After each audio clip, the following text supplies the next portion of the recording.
अक्सर फिल्मों में आपने ऐसे सीन ज़रूर देखे होंगे जहां आंखों में आंसू लिए कोई एक शख्स किसी दूसरे से कहता है, क्या सब कुछ फिर से पहले जैसा नहीं हो सकता? तूफान गुजर चुका है, जो कुछ तबाह होना था वो तबाह हो चुका है, जो जख्म लगे थे वो अब धीरे धीरे भर रहे हैं, नाराजगी माफी में तब्दील हो रही है। और इस सीन में ये डायलॉग जो आप सुन रहे हैं, इस आखिरी कन्फ्रंटेशन के बाद ये दोनों किरदार इस बुरे वक्त से उबरकर एक बार फिर से एक नई शुरुआत करना चाहते हैं, पहले की तरह। लेकिन ज्यादातर ऐसे सीन फिल्मों के क्लाइमैक्स पर आते हैं, जब फिल्में खत्म हो रही होती हैं, जहां विलेन के कामों के चलते हमारे हीरो ने जो सफर किया होता है उसका उसे एक पे ऑफ मिल रहा होता है। और अगर क्लासिक बॉलीवुड फिल्मों की बात की जाए तो इस पछतावे से भरा हुआ इंसान ज्यादातर या तो हमारे हीरो की बेवफा प्रेमिका होती है या फिर उसकी प्रेमिका का अमीर बाप, जिसने हमारे हीरो को अपनी बेटी के लायक नहीं समझा। क्या है? क्या औकात क्या तेरा? लेकिन अब क्लाइमैक्स पर उन्हें अपने किए का पछतावा है और यह हमारे हीरो का एक पे ऑफ है, एक ऐसा पे ऑफ जिसके लिए हमने पूरी मूवी के दौरान वेट किया होता है। लेकिन इसके आगे क्या होता है? क्या सब कुछ पहले जैसा हो जाता है, बिल्कुल ऐसे जैसे कभी कुछ बुरा हुआ ही ना हो? अपने जीवन के इन अपराधियों को अगर हम माफ कर भी दें तो क्या कभी हम उन तकलीफों को भूल सकते हैं जो इन्होंने हमें दी? गहरे से गहरे जख्म भी वक्त के साथ भर जाते हैं, लेकिन उनके निशान बाकी रह जाते हैं। भले ही उन जख्मों में अब दर्द बाकी ना रहा हो, लेकिन उन निशानों से हम मुंह नहीं मोड़ सकते।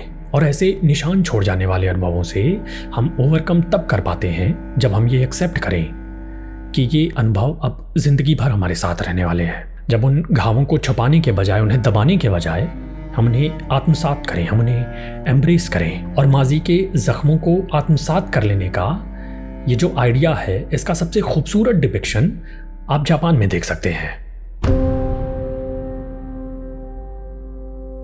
जापान में टूटे बर्तनों को जोड़ने की एक कला है, इसका नाम है किंसुगी, जिसका मतलब ही यही होता है। किन यानी कि गोल्ड और सुगी यानी कि जोड़ना। किंसुगी टूटे हुए बर्तनों को जोड़ने की एक कला है जिसमें जोड़ने के लिए रेजिन और गोल्ड के मिक्सचर का यूज किया जाता है। साउथ एशियन देशों में बहुत लंबे समय से परंपरा रही है लाख के बर्तनों को सजाने की, और इन बर्तनों की कीमत किसी पेंटिंग की तरह लाखों या करोड़ों तक में हो सकती है। और यहीं से तकरीबन 15वीं शताब्दी के आसपास किंसुगी का इतिहास शुरू होता है। अगर लोक कथाओं की माने तो जापान में एक जनरल हुआ करते थे जिनका नाम था अशिकागा योशिमासा। इसी तरह से उनका एक लाख का बर्तन था जो बहुत कीमती था, लेकिन वो गिरकर टूट गया। तो उसे वापस दोबारा जोड़ने के लिए उन्होंने चाइना भेजा, लेकिन चाइना के कारीगरों ने उसे बस किसी तरह से जोड़कर वापस भेज दिया और उन्हें उस बर्तन के रिपेयर का काम पसंद नहीं आया। अशिकागा ने जब अपने कीमती पॉट की ये हालत देखी तो उन्हें बहुत दुख हुआ और उन्होंने अपने देश जापान के कारीगरों को एक चैलेंज दिया कि वो इस बर्तन को रिपेयर करने का कोई दूसरा तरीका ढूंढे जो ज़्यादा आर्टिस्टिक हो, ज़्यादा खूबसूरत हो। और इसी तरह से किंसुगी की शुरुआत हुई। ऐतिहासिक कलाकृतियाँ जो समय के थपेड़ों से टूट कर छलनी हो चुकी हैं, उन कलाकृतियों को जोड़ने की ये तरकीब उन्हें पहले से भी ज़्यादा खूबसूरत बना देती थी।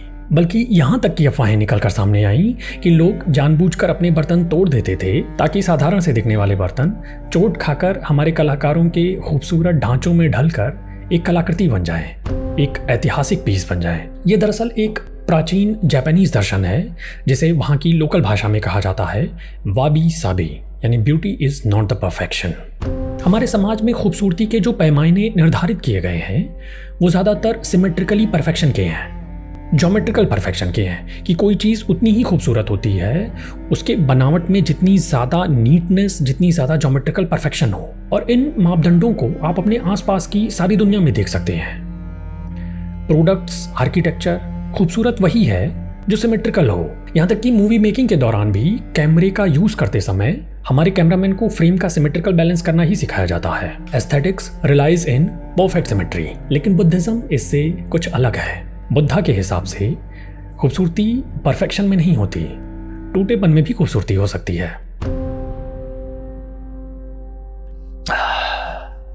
टूटेपन के ये निशानात जो इन बर्तनों, इन आर्ट पीसेस पर मौजूद हैं, ये हमें ये नहीं बताते कि इनकी उम्र अब पूरी हो चुकी है, अब ये सजावट के लायक नहीं रहे, बल्कि ये निशान बयानगी करते हैं कुछ लम्हों की, वो लम्हे जिन्होंने इन कलाकृतियों को बदल दिया, जिन परफेक्ट सांचों में ढालकर इन्हें बनाया गया था।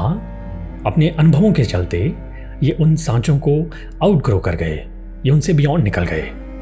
ये उन सांचों से परे अब उससे भी ज़्यादा खूबसूरत है। किंसुगी की ये कला हमें सिखाती है कि उभरने के लिए अपने अनुभवों को भुलाने के बजाय हमें उनसे सीख लेना ज़रूरी है। ऐसे अनुभव आपको तबाह कर सकते हैं अगर आप उनसे ठीक तरह से उबर ना पाए, बिल्कुल इन्हीं टूटे बर्तनों की तरह। लेकिन इन टुकड़ों को समेटकर अगर एक बार फिर से खुद को आप गढ़ना शुरू करते हैं तो आप पहले से भी बेहतर बन सकते हैं। Pristine is less beautiful then broken. हमारा असली आकार, हमारा रंग, रूप असंभव है उसे तब तक देख पाना जब तक उसमें दरारें ना पड़े।